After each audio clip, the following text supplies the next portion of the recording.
pioneer means that I'm old. And I've been around a long time. I saw everybody raising their hands at their parents, but how many of you are parents of little kids, like 5 or under? Oh my goodness. Well, that's good. I'm glad to see that.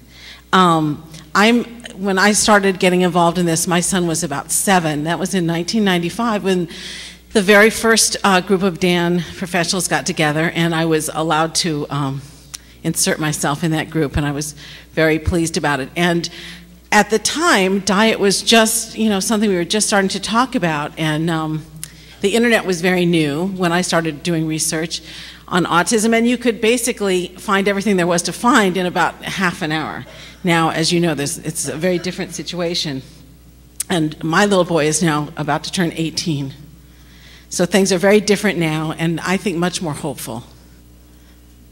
I think that because I come from a different place with an older child who didn't benefit from a lot of the stuff that your kids are going to be able to benefit from, I still think it's really important to stress that there's just nothing that you'll hear about that's going to necessarily help every child on the autistic spectrum, but there's an awful lot that probably will help your child, and I think it's just crucial to listen to everybody and to learn everything you can about everything that's being done now, all the recommended therapies. And to remember that you know your child better than anybody else, any doctor, any professional, and you need guidance to determine what is the most reasonable to try first and in what order for your child. And the whole logo for the autism societies has always been that of a puzzle, and I think it's apt. But we have to remember that different interventions may be addressing different pieces of the puzzle, and we have to think carefully about which of those pieces will help our children to be whole, and then choose it wisely. Not every child is going to recover fully, but I believe that most will improve, some will improve a lot, and certainly some will recover. So, GI issues. I have to say that when I first started learning about diet, my son didn't have terrible GI issues. And I first talked to people and they were saying, oh, you mean the diarrhea? When I talked about diet, and I thought they were kidding. I didn't know. And it wasn't until I talked to more and more parents that I realized that we were sort of in the minority, and that most kids had terrible either constipation, diarrhea, alternations of both. And it was all new to me, and I was lucky in that my son could eat pretty much anything. We didn't have issues. However, it's interesting that even though he didn't have a lot of GI issues, diet really helped him a lot. So clearly, it's something that I recommend people try. Possible causes of GI issues, I'm sure you've already heard about and read about, and we'll be hearing more, but heavy metals can cause intestinal damage. Vaccines, certainly. History of antibiotic use. That was the only thing that we had a problem with my son, was antibiotic use and yeast. We used to joke that when my son was little that amoxicillin was a beverage in our house. I think it's not so bad anymore. I think the pediatricians are not giving, for every little possible ear infection, antibiotics. But back in those days, in the late 80s and early 90s, they really were. And so we did have some yeast problems. And for some of your kids, getting rid of that yeast is a huge challenge. And some of the more, the diets that come later that you'll hear about from Pam and Judy really may be useful for kids that just have this resistant yeast problem that doesn't go away. My son did have lots of allergies and problems like that, and most of these guys do. And we believe that all these things can contribute to inflammation and increased permeability or a leaky gut. Okay, so why try a gluten and casein-free diet? I always show, a lot of you are newbies, but for anyone who's heard me talk before, I always show this list of characteristics. And, when I first show them, you think, oh, these are characteristics of kids on the autistic spectrum, and they are. The self-absorption, being in your own world, and inappropriate affect, the giggling and rocking behaviors, repetitive behaviors, and GI problems, insensitivity to pain. These are all, but they're also symptoms of opiate addiction. So I also always show this, but it's good for a giggle. Why do autistic children act like addicts? This is always one theory. You've seen it. Probably not the right one, and no, that's not my child. That's probably it. So there are more likely explanations, but that acting like an addict was what led people like Tiny Reichelt and Paul Shattuck and a lot of other people to look for what's going on. Why do these guys act like they have drug problems?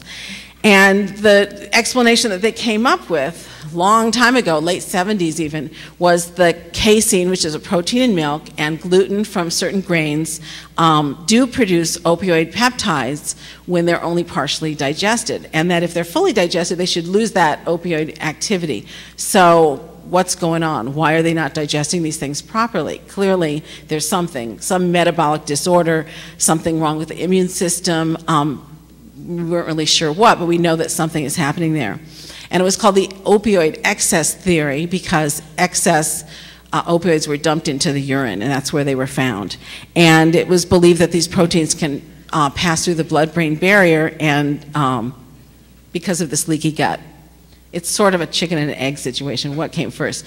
The problems with the gut, the problems with this, not really sure. But anyway, this is the working hypothesis that led people to try removing gluten and casein. And we know that by removing these proteins, a lot of kids start acting very, very differently. When I decided to try it for my son, even though he didn't have GI problems, we saw a very, very drastic and profound change in his behavior. He really tended to be aggressive, and he was about 5 when I put him on a gluten-free diet. And the aggressions, he was in a school that took a lot of data on his behavior, so aggressions had reached triple digits in a 5-hour school day. It was pretty bad. And within a week or 2 of removing gluten from his diet, they dropped to a couple a week.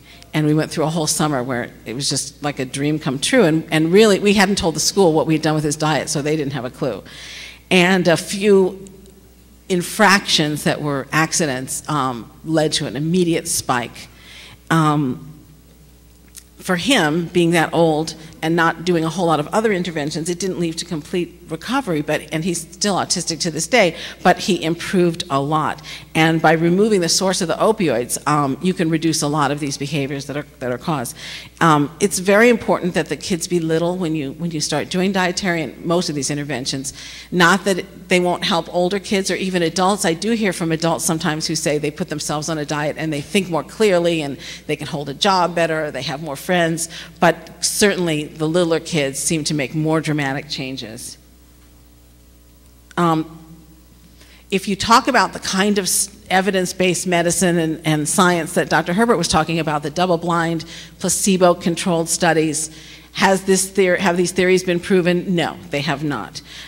There's good open trial data done by Paul Shattuck's group at the University of Sunderland and lots of other places, but we don't have the data yet. For one thing, it's really hard to do. Our kids all know, they're all painfully aware of exactly what they're eating, sometimes down to the brand name. So it's kind of hard to trick them. So they're coming up with other ways of studying these things. But it's important to realize that even though it isn't a proof, there is a correlation. Whether it's causal, we don't know for sure, but it certainly is a correlation. And lots of doctors that you'll meet here and that you've probably met already do recommend that you remove these foods and sometimes others from your child's diets. How many of your children are already on some kind of special diet? Oh boy, I'm preaching to the choir here. How many of you think you could come up here and just give this talk? I see a few hands. Okay, be my guest. There is strong anecdotal evidence, and I have to say that this is one of my pet peeves when people treat anecdote as a dirty word. It isn't. And anecdotal observations often lead to scientific study. The secretin situation is a perfect example. I mean, someone observed something, it was totally anecdotal, and all kinds of studies were done afterwards. So, but because it's anecdotal, I still would always recommend that if you haven't started a diet yet, that you take pre-diet data, writing down. And sometimes you'll be surprised. Sometimes you'll think something is helping, and maybe it turns out it's not helping so much, and you really want it to help. But more often, I think it'll give you information to bolster arguments with other parents, therapists, doctors, and most important, grandparents. A lot of parents have participated in an informal survey, not a scientific study, but a survey that requires using the I always forget what ATEC stands for, Autistic Treatment Evaluation Checklist. Did I get that right? That I believe you can still get from the ARI website. And that's a terrific tool for any kind of pre and post evaluation, for any kind of intervention that you may be doing, because it's hard not to be subjective when it's your child. But if you write down, for example, not just whether your child had a tantrum, but how long it lasted, these are important things. Maybe he's still having, the frequency is high, but the duration is lower, or the strength of it. So these are important things to do, and I really encourage you to do that. A lot of parents, write to me with, vivid descriptions of their child's first formed bowel movement. I could really do without that, but I encourage them to keep watching. And people will tell me sometimes that this was enough reason alone to stick with diets. I've also had people grab me and say that the child's behavior hasn't improved very much since taking gluten out of their diet or casein, but that they're sleeping through the night for the first time in 8 years. And if you've been sleep deprived for that long, I think you'll agree that's worth it. Taking a line from my son's favorite book, Don't Panic. Y'all know what that's from? Come on, Douglas Adams. Okay, do your research, think about it. I don't even know why I'm saying this, because you're all already doing it, but if you're one of those few people who didn't raise your hand, I think it makes sense to break this down into stages. Not that you spend months and months on each stage, but just so that you can get yourself together and not panic about it and be rational. And the first one is the kind of things that I assume Maureen was talking about. I say I assume because I had to take a break.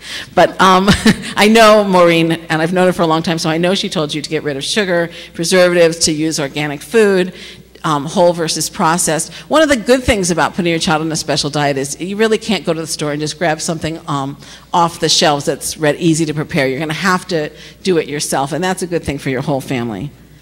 I think it's important, if you haven't started a diet, a gluten and casein or any kind, to commit yourself to a certain period of time. I think for kids over age 5, you should try for 6 months, and for littler kids, maybe 3. Get yourself psyched up, visit all the websites, but really commit to it, because sometimes it takes a little while to see changes or to be sure of what you're seeing. There's lots of links. As I said, when I started doing this, there was barely an internet, and now there's so many links out there that you can go to and get help, and most important, get support from other parents who have been there. On our website, Karen Sarusi, and my website, the Andy website, we even have a list of parents who have agreed to help you, and they're sorted by zip code. So you can go on there and find someone who lives near you and knows local, which doctors are good and which stores are good, and can help you with all that kind of thing. And by the way, when I said hire a grandma, I meant to help you cook. I think it's really important to start by figuring out what your child really likes to eat, because very often just making a list of what he eats, and this usually only takes a few milliseconds, you'll be able to tell a lot about what you're going to have to remove. Is everything starchy? Is it all milk-based or wheat-based? Foods that your children crave are probably highly suspect. And also you need to look at physical symptoms. One of the most important things you need to do is keep a diary of everything your child eats and what behavior or bowel movements are like at the time. And little things like sensitivity to pain. It may seem like a good thing if your child doesn't cry when he gets, when the doctor pokes him with something, but it's not normal, and that's something to look at. And again, I think the first stage should be to remove all the dairy from the diet. It's easier to do than some of the other things, and shouldn't take more than a week. Initially, you may find you're using more starch than is reasonable to just sort of get yourself over some of the hump, but I think it's really safe to assume you're going to have to remove a lot of that later, and to be careful about, the other things, the sugars and stuff like that.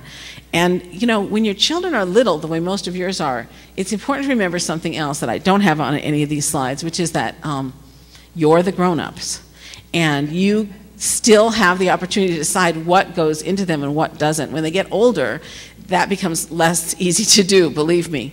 But when they're still little, you have a lot of control, even if it means locking a pantry, literally putting locks on pantries. And in a lot of cases, it means getting rid of everything from the house that you don't want your children to have. It may not be reasonable or fair to expect them to monitor. So, your husband or wife may have to get their Oreo fix elsewhere. After the kids are stabilized, and that means maybe after an initial withdrawal period, you're probably going to want to introduce probiotics. And for some kids, that may mean something that comes in a bottle, but for a lot of children, we're finding that cultured vegetables, non-dairy yogurts, young coconut kefir, these are all things that are really helpful at putting the probiotics in your child. Testing, I'm sure that there is lots of, tomorrow you'll be able to find tables from a lot of the different labs, and your doctors will know which tests are appropriate, but food allergies testing may be very helpful. Sometimes you'll be surprised at what you find, and it's also, if you've been keeping a food diary, you may be able to figure out, oh yes, this really was making a difference. Sometimes it'll surprise you, but, oh boy. 3 minutes. All right, only reintroduction is really going to tell you. I'm going to sort of go through here quickly, and these will be up on my website, so you'll be able to look at them. Okay, so again, use the diary to find patterns and remove any foods that correlate with any symptoms that you see. This is for everybody, whether you're using gluten and casein-free, SCD, body ecology, or another dietary intervention. Again, use your whole natural foods. The goal is to heal the gut, restore the ability to detoxify, and allow the children to absorb nutrients from the foods that they're eating. And we've heard all about how toxic our world is. Some people will say, you know, you should start right off with SCD. For some families, that's just not possible. The kids aren't eating enough. It takes a while to build. And for some, it may not be necessary. So that might cause you to remove more foods than you're actually going to have to. For some, less is known about the body ecology, but I know a lot of people who are really getting some good results with it. Instead of using yogurt, they're using these cultured vegetables and coconut kefir, and I can talk to anybody who wants to talk about that. Remember, it's an individual decision based on your child. Here's some web links. You get those later. All right. I know that every week Bill Maher comes up with his new rules, but I had them first. I've been doing new rules for a long time, and these are my new rules. A little bit will hurt. Reinforcers can be made to fit any special diet, and yes, milk is the perfect food, but it's the perfect food if you're a calf. A supportive doctor or nutritionist is very, very helpful, but if you don't have one and can't find one, you can do this on your own and with the help of other parents. Remember to talk supplements with your doctor. If your child is on a limited diet, either because you've put him on one or because he won't eat a lot, it may be very important. I believe in miracles. I believe they do happen, but I think they take a lot of hard work on our part. And I also want to say, and this is an important one that I've added recently, guilt is a waste of time and energy that's better spent helping your children. And that comes from someone with a Jewish mother. Remember, I love this quote because people used to call me a nut a lot, and now here we all are doing diets. But every mighty oak was once a nut that stood its ground. Thank you.